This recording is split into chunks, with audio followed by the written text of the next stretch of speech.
Hello, this is John Wargo from LLT841, and prior to discussing the LAM article today, I wanted to provide a brief prologue that would sort of act as a connector thread between last class and some of the questions that were raised about doing qualitative research online and what we will sort of explore in LAM's article in her exploration of Kai. This prologue is sort of entitled Moving Inquiry Out of the Classroom and Onto the Web. Our key question that's going to guide us today is, what does qualitative inquiry look like when mediated by and or residing on the internet? In other words, what is sort of sound and ethical internet inquiry, and how do we sort of bound or create the site in which we look and our research questions are guided towards? So one of the key conflicts that a lot of qualitative researchers who do work on the internet have in conjunction with sort of a conceptual frame is on defining the site.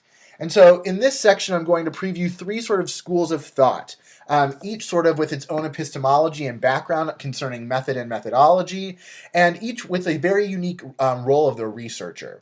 So the first school of thought I'm going to cover is netnography. Netnography came out of a book by Robert Kosnitz called Netnography: Doing Ethnographic Research Online. And netnography is more of an understanding or a how-to guide of how to conduct ethnography over the internet. Kosnitz argues that it's a method specifically designed to study the social web of cultures and communities. What's interesting about Kosnitz's book is that for the researcher is not necessarily a participant observer, but more of a lurker, where they're sort of just taking field notes and they're just observing. The interactions between researcher and the researched becomes sort of synthetic and artificial, and individuals, especially on open access sites such as Tumblr or other microblogging sites where that aren't password protected, it sort of is like a data mining for the researcher. Where ethically, right, we have a lot of questions concerning, well, what does consent look like? Well, in terms of Kosnitz's view of netnography, right, if it's open access, you're sort of surveying the land and studying the site as an open access site. So things like surveillance and privacy become really sort of cloudy for Kosnitz. In comparison, to sort of echo what Peter said last class, is the second school of thought that we're going to talk about is virtual or cyber or online ethnography. And this is sort of internet inquiry that is done online, but very much in sort of what we would consider the anthropological or more cultural ethnographic lens to qualitative research. They're writing field notes, but they're also participant observers. They're collecting and analyzing textual documents, artifacts. And the book that really sort of created a how-to or a resource for online ethnography was Bolstorff's book Ethnography in Virtual Worlds. And this is really concerned about sort of creating a handbook of method that can asks the question, what does being there to know the there mean in the virtual world?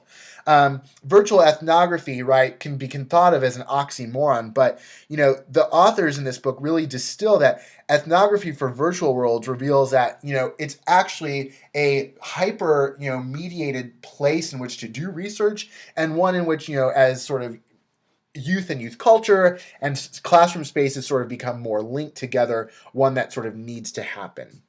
The third school of thought comes out of this, more literacy-based tradition, and it's called connective ethnography. Kevin Leander, in the Handbook of Research on New Literacies, talks about connective ethnography as sort of seeing how the internet is sort of seen as a thread that sort of stitches together the practice of everyday life.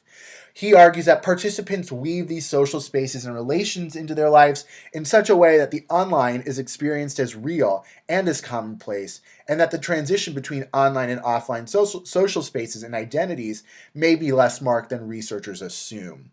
In much of my work, sort of looking at the literacy and the identity enactment and construction of youth writers and digital spaces, I sort of work between these multi-site of school and online to sort of think through the types of questions or productions and enactments of identity that I'm seeing online. So ethnography, virtual or cyber or online ethnography, and connective ethnography actually have quite a bit in common. Obviously, they're sort of thinking about the internet as the site. Now, I want to sort of zone out for a little minute and go to Christine Hine, who is a qualitative researcher who's an expert in the field of internet inquiry, and hear a little bit about a digital methods talk that she did at the University of Surrey.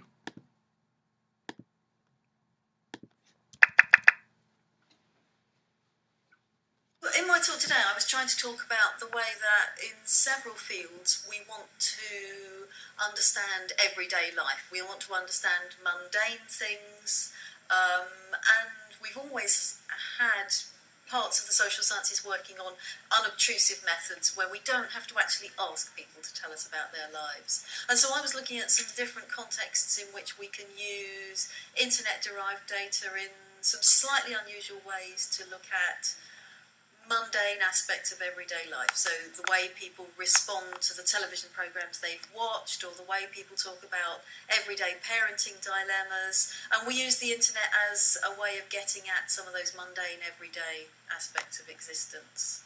That's the kind of thing I'm interested in. I guess for me, mostly I'm thinking about using data that's derived from the internet, but I wouldn't want to be too strict about defining it beyond that, because I think what I'm interested in actually is often the way that data that's derived from digital media is embedded in other contexts. So for me, digital methods often start with the internet, but they spill out into other contexts depending on the research question.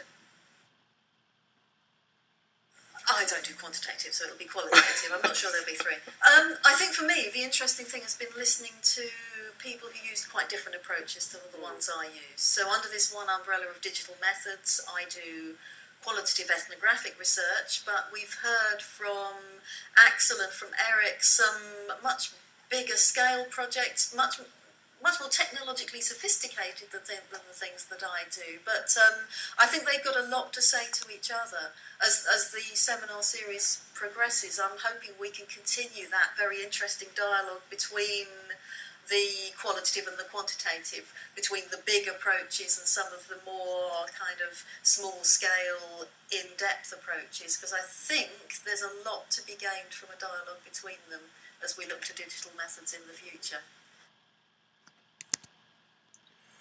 So I wanted to show that clip because Hein is a scholar that's sort of seminal in the field of qualitative work that's being done online and sort of the creation of digital methods. In particular, I want to sort of think about key questions for those of us who are interested in doing and or are doing internet inquiry. So this first one is understanding how can qualitative internet researchers define the boundaries of their projects. And this is really interesting because I think it sort of speaks to the need to understand the internet not only as sort of this site to study, but as a malleable sort of object. That which sort of demands analysis of the discourse of technology, but how technology mediates discursive production, especially for youth and language learners. Thinking of the second question of how can researchers make sense of the issues involved in collecting and interpreting online and offline data. Koznitz is a researcher who's really interested in marketing and consumer culture. So this type of surveillance that is done based on capitalism, doesn't necessarily look for the thick description of the lived experience. How can we sort of move away from that and work towards an approach that Hein calls for that and is echoed by Leander in these connective methods. This third question is, an understanding of how do various notions of privacy influence decisions in qualitative internet research. How often do you re-ask, and have your research participants commit and consent to the project? Thinking then about how issues of identity influence the structures and processes of qualitative internet research.